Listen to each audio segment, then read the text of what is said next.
Hey guys, what is up and welcome to a new video. Now this one is going to be a little bit different than my usual videos I release on this channel, but I just simply could not resist. Pokemon Go has been absolutely taking over everything. I mean, I always see everyone talking about it, so many people are playing it and the craze is just out of this world. So for this video I decided, you know what, I want to make one Pokemon Go video talking about just tips and tricks, things that I recommend you keep in mind and actually know about, because if I knew these when I was playing at the very beginning, I feel like it would have made things a lot easier. So we'll be going over what I consider to be the more or less 10 must-know tips and tricks when playing Pokemon Go. So here's my collection very quickly. Now I'm almost level 19, level 18 at the very moment, and I have several Pokemon over 1000, but I'm still obviously trying to get them even higher. But so far this is what I have.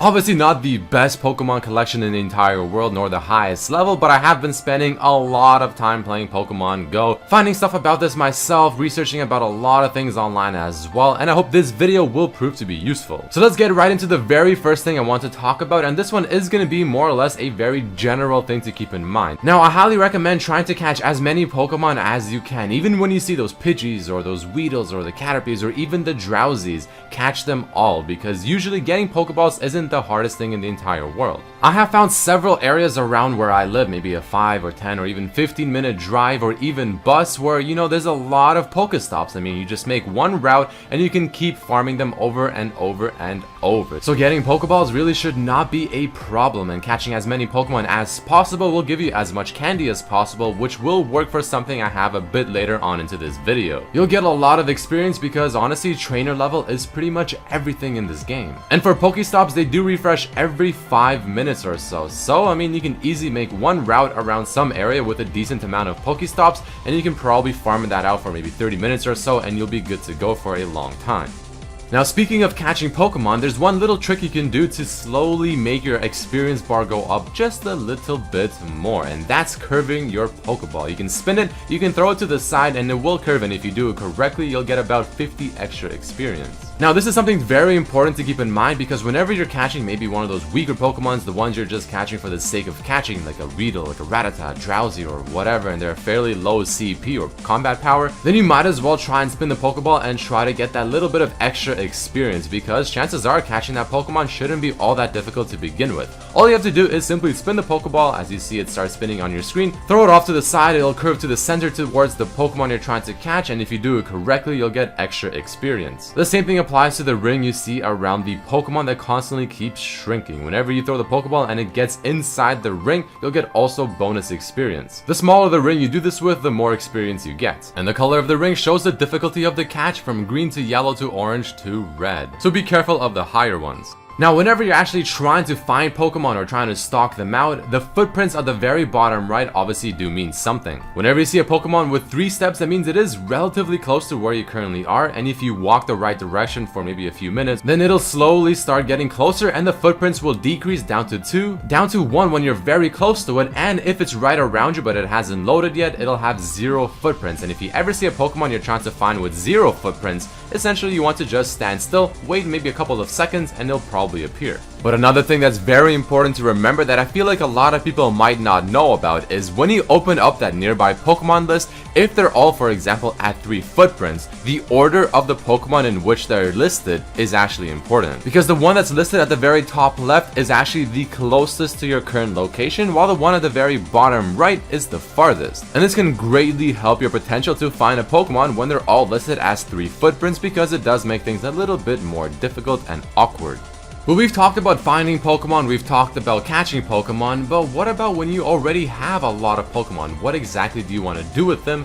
One of the main things is to use your Stardust and level them up. But I feel like a lot of people will sort of waste their Stardust, especially at the lower ranks. Now, you don't want to waste Stardust because it is very valuable later on into the game, because this is the primary way to actually level up the CP of your Pokemon. For instance, at the very beginning with low level CP Pokemons, yeah, it's gonna not really cost all that much Stardust, but for me currently to level up a lot of my higher level Pokemons, it'll cost me anywhere from 1000 to almost 2000 Stardust per level. So my really huge huge recommendation or tip right here is don't waste your Stardust early on. Wait till you're higher trainer level, maybe 10 or plus. Wait till you can start catching those higher CP Pokemon in the wild, and then once you get those higher ones, that's when you want to start considering using your Stardust. Only use Stardust on Pokemon you actually care about, the ones you'll be using to take over gyms and essentially your main roster. Don't waste it too much on other Pokemon, ones that you barely will use. But speaking of higher CP Pokemon, like I just said, trainer level is, in my honest opinion, everything in this game. The higher the trainer level you are, the higher the chance you have to get better Pokemon, whether it's finding higher CP Pokemon in the wild, or being actually able to level up your Pokemon to a higher CP level to begin with, because yes, you can only level Pokemon to a certain amount of CP based on your trainer level. If you're level 8, you'll only be able to go up so much until the game tells you you cannot level this Pokemon up any further because of your trainer level. This is why I always say try to catch as many Pokemon as possible, try to get as many of those Pokestops as possible as well, because trainer level does mean everything. The higher the trainer level you are, the faster, the better your Pokemon roster will eventually become. But the final trick I'll be talking about in this video is a very neat way to try and boost up that level much quicker. Whenever you evolve a Pokemon, usually is for one of two reasons. The first of which being, yeah, this is a Pokemon you care about, this is something you want to evolve, and you want to train, make a higher CP level, and essentially make one of your main roster Pokemon. The other reason is simply for experience, which again I'll talk about as the last tip in this video. Now, whenever you're considering to level up a Pokemon, you always want to look at the little bar right above the actual Pokemon when you look at its statistics. This is extremely important because it usually does take a fair number of candies to level up the Pokemon, and if you don't have enough because you didn't catch enough of that single Pokemon, then it can be a little bit difficult of a choice to make. But in general, you want to look at it this way. Is this a Pokemon you care about? Okay, now look at the bar on top of the Pokemon. Is it near the end? Is the half circle at the very end of what it can be, or is it at least somewhat close? Because whenever you do evolve the Pokemon, your evolved Pokemon will maintain this little bit of a curve on this little half circle. So if you evolve your Pidgeotto to a Pidgeot and the CP on the Pidgeotto was not very high and the curve on it was pretty much near the beginning, your Pidgeot is going to be quite low level and it's going to be a little bit difficult to level them up further. So you usually want to wait till you catch a Pokemon that you want to level up in the wild that's a fairly high CP level, maybe boost it a couple of times yourself, and then evolve it, and you'll be very thankful. Next up, let's talk a little bit about the gym battles, because this is definitely one of the main things about Pokemon. I mean, this is pretty much what you're catching and leveling up your Pokemon to do, to destroy other gyms from other teams and have your Pokemon be chilling at the very top and looking all epic. It's a very feels good moment whenever you have your Pokemon as the highest level in the gym. You are essentially the gym leader and everyone sees it and tries to take it down. But whenever you're trying to take down gyms, whether it's an enemy gym or to prestige your own team's gym, the best way to battle is just to spam your attack on the Pokemon as fast as possible. Dodging hasn't really seemed to be all that useful. It kind of seems like a waste of time. You just want to attack as fast as possible, use your special abilities as well, and obviously try to use Pokemon against other Pokemon that will be super effective. But if you're chilling with your friends, hunting Pokemon and also taking over gyms, you can all fight the gym together. I'm not sure up to how many people, but let's say you had 3 friends, all of you can go in, fight the same gym together, but keep in mind that all of you will be taking damage together as well. The damage is shared. But the benefit to this is the fact that you will be doing essentially 4 times the damage to the Pokemon you're fighting, so clearly it'll make things much easier.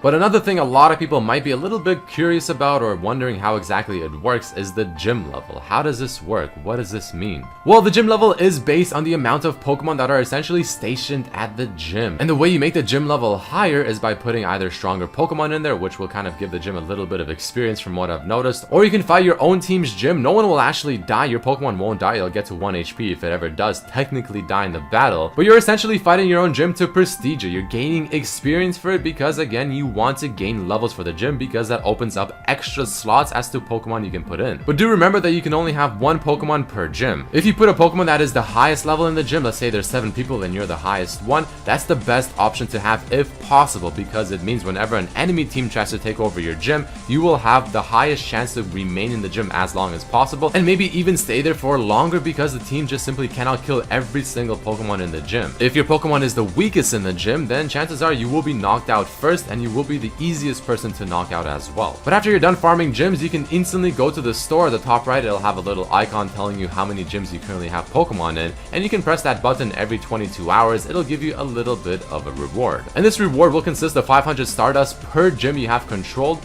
and it'll also give you a little bit of those gold coins that you can use in the store to buy extra things. Next, let's very quickly talk about those eggs, because these eggs are very important. They're something that you should always have hatching because you get free experience, you get free Stardust, free candy, and free Pokemon. There are several ways to hatch eggs. I mean, you have to have your app open at all times, first of all, but you can either just simply walk around, maybe bike, attach your phone to your dog and let it run around as well. You can even hatch them and stack up the kilometers in your car as long as you're going maybe 30 kilometers or less. But the best thing about the eggs is that it can give you Pokemon and you can get a lot of candy for that specific Pokemon you just hatched, which is extremely useful. But here very quickly is a chart as to what Pokemon so far we know you can get from all the 3 different eggs, the 2km, the 5km, and the 10km.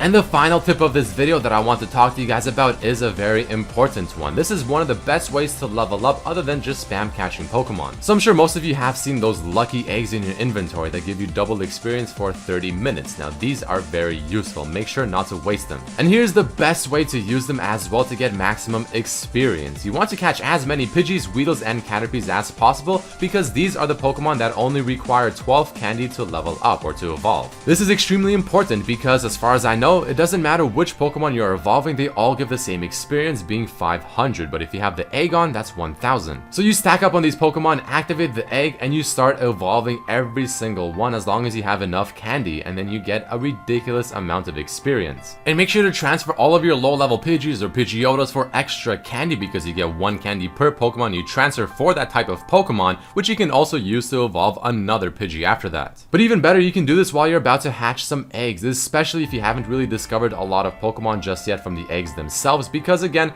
hatching an egg will give you experience. If you find a Pokemon from the egg you haven't found yet, that'll be even more experience, and then you double everything, and that's gonna be quite a bit. But that's probably the best ways, or one of the best ways to use your lucky eggs to hatch. Again, you can also do this while walking around maybe some Pokestops because those also give experience.